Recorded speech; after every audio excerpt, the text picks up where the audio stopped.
Hello!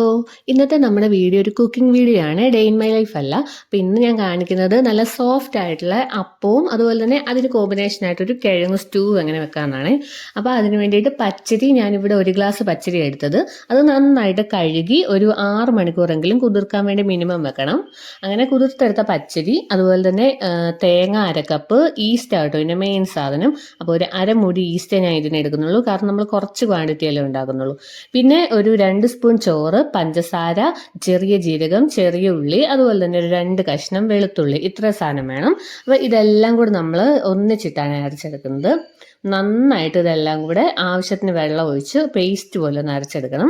വെള്ളം കൂടി പോകാനും പാടില്ല, കുറഞ്ഞു പോകാനും പാടില്ല. ഈ അരി എല്ലാം കൂടെ ഇട്ട് കഴിയുമ്പോഴത്തേനും അരിയുടെ മണ്ടൽ കറക്റ്റ് വെള്ളം നിൽക്കുന്ന ആ ഒരു പാകത്തിനുള്ള അരപ്പ് മതി കേട്ടോ. അപ്പം നന്നായിട്ട് നമ്മൾ ഇത് അരച്ചെടുത്തിട്ടുണ്ട്. ഇനി നമുക്ക് മറ്റൊരു പാത്രത്തിലേക്ക് മാറ്റി ഒരു ഓവർനൈറ്റ്, അതായത് ഇന്നിപ്പോൾ രാത്രിയിൽ അരച്ചാൽ നാളെ രാവിലെ എടുക്കാൻ പാകത്തിന്, അങ്ങനെയാണ് ഞാൻ ചെയ്തേക്കുന്നത്. അങ്ങനെ നമ്മളിതൊന്ന് റെസ്റ്റ് ചെയ്യാൻ വേണ്ടിയിട്ട് മാറ്റി വെക്കണം. അങ്ങനെ നമ്മൾ മാവ് റെഡിയാക്കിയിട്ടുണ്ട്. ഇനി നമുക്കിത് രാവിലെ ഒന്ന് തുറന്നു നോക്കാം.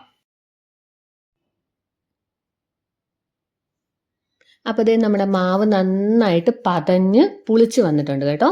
അപ്പോൾ ഇതിലേക്ക് ഉപ്പ് ചേർത്തിട്ടുണ്ടായിരുന്നില്ല. ഇനിയിപ്പോൾ ആവശ്യത്തിന് വേണ്ട ഉപ്പും കൂടെ ചേർത്ത് നന്നായിട്ടൊന്ന് മിക്സ് ചെയ്തെടുക്കാം. മിക്സ് ചെയ്യുമ്പോൾ നന്നായിട്ട് അതിൻ്റെ അടിഭാഗമൊക്കെ ചേർത്തൊന്ന് മിക്സ് ചെയ്തെടുക്കണം. പിന്നെ അല്ലെന്നുണ്ടെങ്കിൽ ഉപ്പ് അവിടെ ഇവിടെയൊക്കെ ഓരോ ഭാഗത്തായിട്ട് നിൽക്കുമ്പോൾ നമുക്ക് കഴിക്കുമ്പോൾ അത് ഭയങ്കര ബുദ്ധിമുട്ടാവും.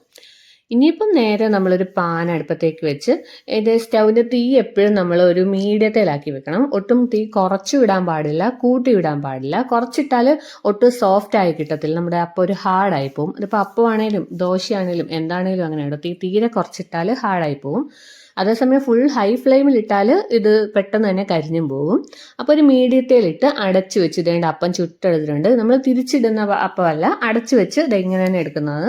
നിറച്ച് ഹോളൊക്കെ വീണിട്ടുണ്ട്. നന്നായിട്ട് നമ്മുടെ അപ്പം നല്ല സോഫ്റ്റ് ആയിട്ട് കിട്ടിയിട്ടുണ്ട്. നിറച്ചും ഹോളുള്ള അപ്പവും അതുപോലെ ദോശയൊക്കെ കാണുമ്പോൾ തന്നെ അറിയാം നമുക്കത് നല്ല സോഫ്റ്റ് ആണോ അതോ ഹാർഡാണോ എന്ന്. അങ്ങനെ ബാക്കിയുള്ള അപ്പം എല്ലാം ചുട്ടെടുത്തിട്ടുണ്ട്. ഇനി ഇതിന് വേണ്ട കറിയും കൂടെ നമുക്കൊന്ന് തയ്യാറാക്കാം. അതിന് വേണ്ടിയിട്ട് കിഴങ്ങ് ചെറുതാക്കി അരിഞ്ഞത്, അതുപോലെ തന്നെ സവാള, പിന്നെ 2-3 കഷ്ണം വെളുത്തുള്ളി, ഇത്രയുമാണ് വെജിറ്റബിൾ ആയിട്ട് വേണ്ടത്. അപ്പോൾ നമ്മളൊരു കുക്കറിലാണ് കറി വെക്കാൻ പോകുന്നത്. കുക്കറിലേക്ക് നേരെ സൺഫ്ലവർ ഓയിലാണ് ഒഴിച്ചേക്കുന്നത്, വെളിച്ചെണ്ണയല്ല. അപ്പോൾ സൺഫ്ലവർ ഓയിൽ ഒന്ന് ചുറ്റിച്ചു കൊടുത്തിട്ട് അതിലേക്ക് കുറച്ച് പെരിഞ്ജീരകവും അതുപോലെ തന്നെ ബേ ലീഫും, ഇത് രണ്ടും കൂടെ ഒന്ന് ചേർക്കണം. അതിനുശേഷം അരിഞ്ഞു വെച്ചിരിക്കുന്ന കിഴങ്ങ്, സബോള, വെളുത്തുള്ളി എല്ലാം കൂടെ നമുക്ക് ഇതിനകത്തോട് ചേർത്ത് നന്നായിട്ടൊന്ന് വഴറ്റിയെടുക്കാം കേട്ടോ. ഒരു 2 മിനിറ്റ് ഒന്ന് വഴറ്റിയെടുക്കണം. അപ്പം ഫ്ലെയിം ലോയിലോ അല്ലെങ്കിൽ ഒരു മീഡിയത്തിലോ ആക്കി വെക്കണം. ഹൈയിലാക്കി വെച്ചേക്കല്ലേ, കരിഞ്ഞു പോകും. ഇനി ഇതിലേക്ക് നമുക്ക് ഒരു നുള്ള് മാത്രം മഞ്ഞൾപ്പൊടി, അതുപോലെ തന്നെ 2 സ്പൂൺ മല്ലിപ്പൊടി, പിന്നെ 1 സ്പൂണോളം ഗരം മസാലപ്പൊടി, അതുപോലെ തന്നെ കുരുമുളക് പൊടി ആട്ടോ നമ്മൾ ഈ കറിക്ക് എരിവ് കൊടുക്കുന്ന. വേറെ പച്ചമുളകോ മുളക് പൊടിയോ ഒന്നും നമ്മൾ ചേർക്കുന്നില്ല. അപ്പം കുരുമുളക് പൊടി നമ്മുടെ എരിവിന് ആവശ്യത്തിനനുസരിച്ച് അതും ചേർത്ത്, പിന്നെ പാകത്തിനുള്ള ഉപ്പും കൂടെ ചേർത്ത് എല്ലാം കൂടെ നന്നായിട്ടൊന്ന് ലോ ഫ്ലെയിമിൽ വെച്ച് മിക്സ് ചെയ്തെടുക്കാം. അതിനുശേഷം ആവശ്യത്തിന് വേണ്ട വെള്ളവും കൂടെ ചേർത്ത് കൊടുക്കുകയാണ്. വെള്ളം ഒത്തിരി അങ്ങ് ഒഴിക്കരുത്, ഒരു പാകത്തിന്, കാരണം നമുക്ക് കുറുകിയ ഒരു കറിയാണ് നമ്മൾ ഉദ്ദേശിക്കുന്നത്.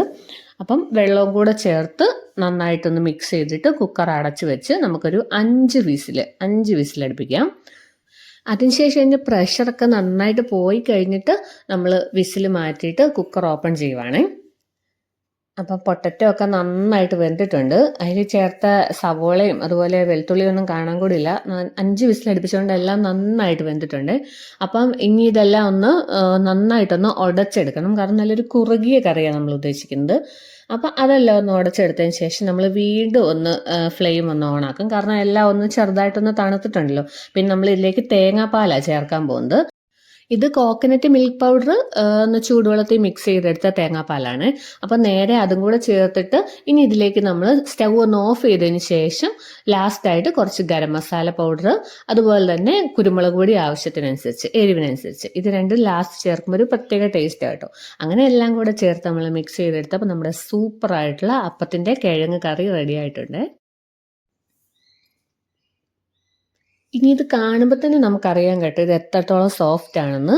അപ്പോൾ ഞാനിതെല്ലാം ഒന്ന് എടുത്ത് കാണിച്ചു തരാം. കാരണം നല്ല സോഫ്റ്റ് ആയിട്ട് തന്നെ കിട്ടിയിട്ടുണ്ട്. ഇത് നമ്മൾ കപ്പി കാച്ചിയോ ഒന്നും ചേർക്കാതെ നേരിട്ട് അരച്ചെടുത്ത് ഇത്ര സോഫ്റ്റ് ആയിട്ട് കിട്ടിയേക്കുന്നത്. അപ്പോൾ ഇതുപോലല്ല നിങ്ങൾ അപ്പമൊക്കെ തയ്യാറാക്കുന്നതെന്നുണ്ടെങ്കിൽ ഇനി ഇതുപോലെയും കൂടെ ഒന്ന് ട്രൈ ചെയ്ത് നോക്കണേ. അതോടൊപ്പം വീഡിയോ ഇഷ്ടമായാൽ എല്ലാവരും ഈ ചാനലൊന്ന് സബ്സ്ക്രൈബും അതുപോലെ ലൈക്കും ചെയ്യണേ. അപ്പം അത്രയേ ഉള്ളൂ. ബൈ.